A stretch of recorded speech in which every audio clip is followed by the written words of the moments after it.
ক্লাবের তরফ থেকে আয়োজন করা হলো রক্তদান শিবির এবং হেলথ ক্যাম্পের।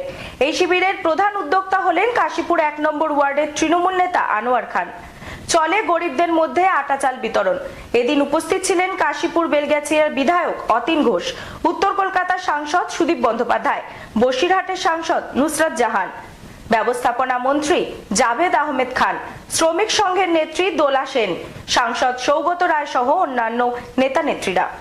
রক্তদান মহদান। আজ গুলাব স্পোর্টিং ক্লাবের তরফ থেকে রক্তদান শিবির এবং হেলথ ক্যাম্পের আয়োজন করা হয়। রক্তদান শিবিরের প্রধান উদ্যোক্তা কাশীপুর 1 নম্বর ওয়ার্ডের তৃণমূল নেতা আনোয়ার খান। এদিন প্রায় 50 জন রক্তদাতা রক্তদান করেন। পাশাপাশি গরিবদের বিতরণ করা হয় চাল, আটা, সেলাই মেশিন ও হুইলচেয়ার। বিনামূল্যে করা হয় চক্ষু স্বাস্থ্য ও দন্ত পরীক্ষা। এদিন উপস্থিত ছিলেন কাশীপুর বেলগাছিয়ার বিধায়ক অতীন ঘোষ, উত্তর কলকাতার সাংসদ সুদীপ বন্দ্যোপাধ্যায়, বসিরহাটের সাংসদ নুসরাত জাহান এবং দুর্যোগ ব্যবস্থাপনা মন্ত্রী জাভেদ আহমেদ খান, শ্রমিক সংঘের নেত্রী দোলা সেন, সাংসদ সৌগত রায় সহ অন্যান্য নেতা নেত্রীরা। আমি অনেক আসি, আমার উত্তর কলকাতার জন্ম, উত্তর কলকাতার সাথে আমার সম্পর্ক, উত্তর কলকাতার লোকেরা আমাকে ডাকে, আনোয়ারটাও ডাকে।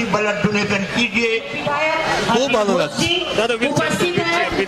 हमारी बौदी सदो बौदी सुट्टी पांडे जी उपस्थित, हमारे प्रियदर्शनी घोष बाबा जी, हमारे संजय दास आज मैं रक्तदान में उपस्थित, हमारे यहाँ काउंसिलर सब रक्तदान करते हैं, पवित्र काम चलते हैं। गांगुली भी थी और এটা তো রক্তদান সমারোহ প্রতি বছরই করে, এবছরও করেছে। এত বড় রক্তদান সমারোহ কলকাতায় হয় কিনা সন্দেহ আছে। তো এসে ভালো লাগা তো হবেই, এটা ভালো লাগার মতোই কাজ। আনোয়ার খানের এই ব্যাপারে কোনো জবাব নেই, তার গুলাব স্পোর্টিং ক্লাবের কোনো জবাব নেই। আমার অনেক অনেক শুভেচ্ছা, ভালোবাসা ওদের জন্য।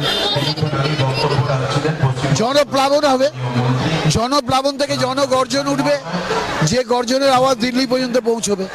কোনো রক্তদান শিবির দেখিনি। আর এটা আজকে আমরা যে মানবিক দিক আছে তৃণমূল কংগ্রেসের এবং আনোয়ার খানের, অতীন ঘোষের, সেটা সারা বিশ্বকে আমরা বলছি এটা দেখে এটা কপি করে। প্রতি বছর আসছি, এবছরে এসেও খুব ভালো লাগছে। যেটা আমি বললাম, সর্বধর্ম সমন্বয়ের সবচেয়ে বড় নিদর্শন রক্তদান। যে আমরা জাতি, ধর্ম, বর্ণ দেখি না, আমরা জানি যে রক্ত দিতে হবে, এটা আমাদের সামাজিক কর্তব্য, দায়বদ্ধতা। এবং যারা রক্ত পাবে তারা দেখবে না যে সে হিন্দু, মুসলিম না শিখ, ইসাই, যা রক্ত তার শরীরের দরকার সে জানবে যে রক্ত তো রক্তই হয়, রক্ত রং হয় না। তো অত্যন্ত প্রশংসনীয় উদ্যোগ আনোয়ারদা অনেক বছর ধরে করছে, আর প্রতি বছর ব্যাপ্তি আরো বাড়ছে। আর আমি আগামী দিনে আমি নিশ্চিত যে কলকাতা তথা বাংলার সর্ববৃহৎ রক্তদান উৎসবের মধ্যে এমন একটি উৎসব হয়ে দাঁড়াবে আমাদের এই Maulana Abul Kalam Azad blood donation camp organize by Anwar Khan. বিষয় পরিষ্কার, আমার সঙ্গে এত ছেলে যারা প্রায় 1 মাস ধরে পরিশ্রম করছে এই রক্তদান শিবিরের জন্য, তাদেরকে আমি ধন্যবাদ জানাচ্ছি। তারা সবাইকে ধন্যবাদ জানাচ্ছি। এইভাবে পরিশ্রম করছে, খাটছে, এইভাবে মানুষদের পাশে দাঁড়াবে, মানুষের পাশে দাঁড়াবে, মানুষের কাজ করবে, এটাই আমি চাই।